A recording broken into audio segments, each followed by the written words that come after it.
Cartea lui Tobit, capitolul 11.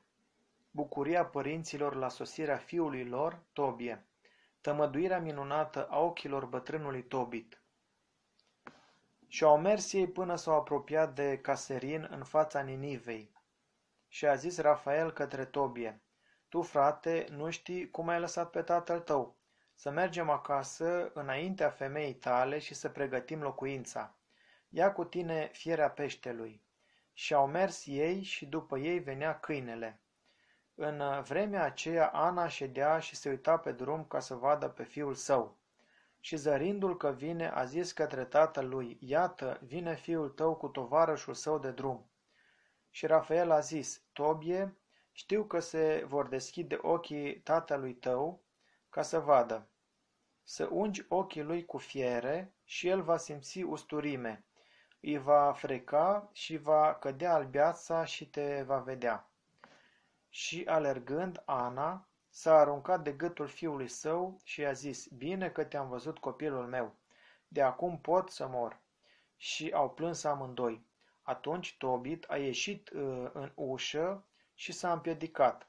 Fiul său a alergat înaintea lui, a sprijinit pe tatăl său și i-a uns ochii cu fiere, zicând: Ai încredere, tată, și l-a lăsat câtva timp. Și au început să lusture ochii și el i-a șters și s-a desprins albiața de pe marginea ochilor lui. Și văzând pe fiul său, a căzut pe grumazul lui și a plâns și a strigat: Te văd, fiul meu, lumina ochilor mei. Și a zis: Binecuvântat ești tu, Dumnezeule, și binecuvântat este numele tău în veci, și binecuvântați sunt toți sfinții tăi îngeri, pentru că m-ai pedepsit și m-ai miluit. Iată, acum eu văd pe Tobie, fiul meu. Și a intrat fiul său cu bucurie și a povestit tatălui său despre lucrurile minunate ce s-au petrecut cu el în Media. Și a ieșit Tobit într-o întâmpinare a nurorii sale către poarta Ninivei, bucurându-se și binecuvântând pe Dumnezeu. Iar cei ce-l vedeau umblând se mirau cum de vede. Și Tobit mărturisea înaintea lor că Dumnezeu l-a miluit. Și dacă s-a apropiat Tobit de Sara, nora sa, a binecuvântat-o și a zis: Bine ai venit, fiică, binecuvântat este Dumnezeu, Cel care te-a adus la noi. Binecuvântați să fie tatăl tău și mama ta. Binecuvântat să fie fiul meu, Tobie, și binecuvântată să fii tu, fiica mea. Binevenită să fii în casa ta, în bucurie și binecuvântare. Intră, fiica mea. Și s-au bucurat în ziua aceea toți frații lui din Ninive. Și au venit Ahiacar și Nadab, rudele lui, și au prăznuit cu veselie nunta lui Tobie 7 zile. Capitolul 12. Îngerul Rafael nu vrea să primească răsplată și, povățuindu-i spre bine, se face nevăzut. Și chemând Tobit pe fiul său, Tobie i-a zis: Fiule, pregătește plata omului care a fost cu tine. Trebuie să-i mai adăugăm ceva. Și el a răspuns: Tată, socot că n-am să fiu în pagubă, de-i voi da jumătate din cele ce am adus. Pentru că el m-a adus la tine sănătos și pe femeia mea a lecuit-o. Mi-a adus argintul și te-a vindecat și pe tine. Și a zis bătrânul: I se cuvine. Și a chemat pe înger și a zis: Ia jumătate din toate cele ce ați adus și mergi în pace. Atunci îngerul i-a chemat pe amândoi deoparte și le-a zis: Binecuvântați pe Dumnezeu, slăviți-l și cunoașteți slava lui și mărturisiți înaintea tuturor celor vii ce a făcut el pentru voi. Bun lucru este a binecuvânta pe Dumnezeu, a prea înălța numele lui și a vesti slăvind faptele lui Dumnezeu. Și voi să nu vă leneviți al prea slăvi. Taina regelui se cuvine să o păstrezi, iar lucrurile lui Dumnezeu este de laudă să le vestești. Faceți bine și răul nu vă va ajunge. Mai mult prețuiește rugăciunea cu post și cu milostenie și cu dreptate decât bogăția cu nedreptate. Mai bine să faci milostenie decât să aduni aur, căci milostenia izbăvește de la moarte și curăță orice păcat. Cei ce fac milostenie și dreptate vor trăi mult, iar păcătoșii sunt dușmanii vieții lor.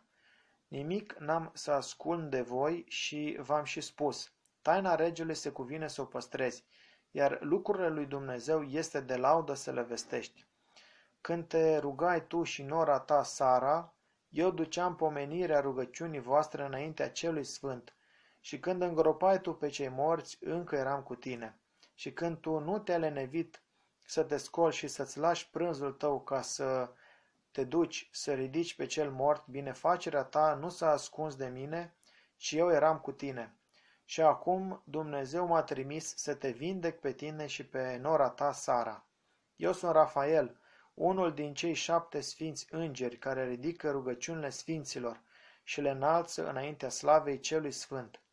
Atunci s-au înspăimântat amândoi și au căzut cu fața la pământ, căci erau cuprinși de frică. Dar el le-a zis, nu vă temeți, pace veți avea, binecuvântați pe Dumnezeu în veac. Căci eu n-am venit de voia mea, ci după voia Dumnezeului nostru, de aceea să-L și binecuvântați în veac. În toate zilele am fost văzut de voi, dar eu n-am mâncat, nici n-am băut, ci numai ochilor voștri s-a părut aceasta. Așadar, preaslăviți acum pe Dumnezeu, căci eu mă înalț la Cel care m-a trimis, și scrieți într-o carte toate cele ce s-au săvârșit. Și sculându-se ei, nu l-au mai văzut. Și au început să istorisească lucrurile cele mari și minunate ale lui Dumnezeu și cum li s-a arătat îngerul Domnului. Capitolul 13. Cântarea de laudă a bătrânului Tobit și prevestirea fericirii Ierusalimului. Atunci Tobit a scris cu bucurie rugăciunea aceasta și a zis: Binecuvântat este Dumnezeu cel veșnic viu și binecuvântat este împărăția lui, căci el pedepsește și miluiește, coboară până la locuința morților și iarăși înalță, și nu este nimeni care ar scăpa din mâna lui. Fiii lui Israel, preaslăviți-l în fața neamurilor, căci el ne-a risipit printre ele.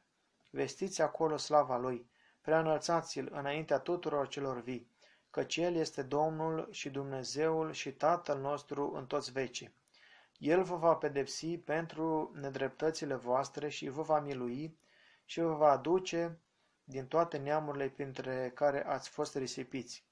De vă veți întoarce la el cu toată inima voastră și cu tot sufletul vostru, ca să umblați înaintea lui cu dreptate, atunci și el se va întoarce spre voi și nu își va ascunde fața sa de la voi. Veți vedea ce va face el cu voi. Preaslăviți-l cu glas înalt și binecuvântați pe Domnul dreptății și preanălțați pe împăratul veacurilor. Îl voi preaslăvi în țara robiei și voi vesti puterea și slava lui poporului păcătoșilor. Întoarceți-vă, păcătoșilor, și faceți dreptate înaintea lui. Poate vă va fi binevoitor și vă va arăta milă. Voi înălța pe Dumnezeul meu și sufletul meu va înălța pe împăratul cerului și se va bucura de slava lui. Să-l vestească toți și să-l preaslăvească în Ierusalim. Ierusalime, cetate sfântă, el te va pedepsi pentru păcatele fiilor tăi și iarăși va milui pe fiii celor drepți. Slăvește pe Domnul cu sârguință și binecuvintează pe împăratul veacurilor, ca să se zidească iarăși locașul lui cu bucurie în mijlocul tău, și ca el să veselească în mijlocul tău pe cei duși în robie și să iubească pe cei nenorociți ai tăi în toate neamurile veacului. Popoare multe vor veni de departe în numele Domnului Dumnezeu cu daruri în mâini, cu daruri ce aduc împăratului cerului. Neamurilor te vor lăuda în strigăte de bucurie. Blestemați fie toți cei ce te urăsc pe tine, iar cei ce te iubesc să fie binecuvântați în veac. Bucură-te și te veselește de fiii drepților, căci aceia se vor aduna și vor binecuvânta pe Domnul drepților. O, fericiți cei ce te iubesc pe tine, că aceia se vor bucura de pacea ta. Fericiți cei ce s-au întristat de toate pedepsele tale, că aceia se vor bucura de tine când vor vedea toată slava ta și veșnic se vor veseli. Să binecuvinteze sufletul meu pe Dumnezeu, împăratul cel mare, căci Ierusalimul se va zidi din nou cu safir, cu smaragd și cu pietre scumpe, iar zidurile tale, turnurile și întăriturile se vor face de aur curat. Piețele Ierusalimului vor fi pardosite cu beril, rubin și piatră de ofir. Pe toate ulițele lui va răsuna Aliluia și se va cânta: Bine este cuvântat Dumnezeul lui Israel. Întru tine se va binecuvânta numele tău cel sfânt în vecii vecilor. Capitolul 14. Sfârșitul vieții lui Tobit și a fiului său. Și-a sfârșit Tobit cântarea lui de laudă.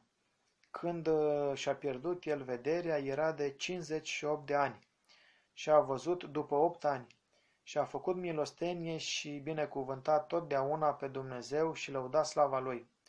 Când era aproape să moară, el a chemat pe fiul său Tobie și pe cei 7 fii ai lui și i-a zis: Fiule, ia pe fiii tăi, iată, eu am îmbătrânit și sunt la capătul vieții mele. Du-te în Media, fiule, căci sunt încredințat că Ninive va fi dărâmată, după cum a spus prorocul Iona, iar în Media va fi mai liniște o vreme. Frații noștri care se află în țară vor fi împrăștiați din acel scump pământ.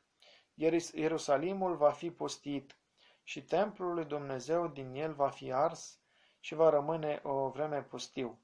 Dar Dumnezeu iarăși îi va milui și va întoarce în țară și templul lui Dumnezeu se va ridica, dar nu așa ca acela de mai înainte, până nu se vor împlini timpurile veacului.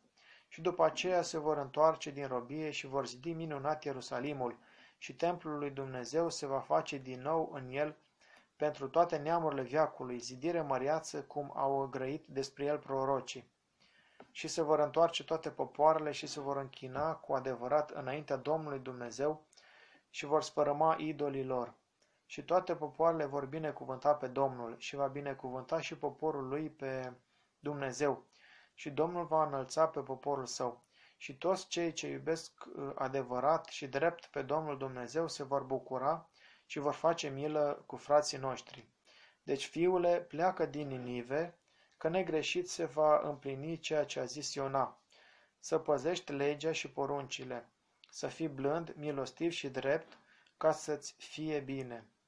Pe mine să mă îngropi după cuviință și pe mama ta alături de mine și după aceea să nu mai rămâneți în Ninive. Fiule, vezi ce a făcut Nadab cu Ahiacar, care l-a crescut, cum l-a dus el din lumină la întuneric și cum i s-a răsplătit. Dar Dumnezeu a mântuit pe Ahiacar, iar acela a primit vrednică răsplată coborându-se în întuneric. Ahiacar a făcut milostenie și s-a mântuit din cursa morții care îi se întinsese, iar Nadab a căzut în lațuri și a pierit. Deci copiilor, iată ce face milostenia și cum izbăvește dreptatea. Și după ce a spus el acestea, i-a ieșit sufletul. Și era el atunci de 158 de ani și fiul său l-a îngropat cu cinste. Și după ce a murit și Ana, a îngropat-o și pe ea cu tatăl său.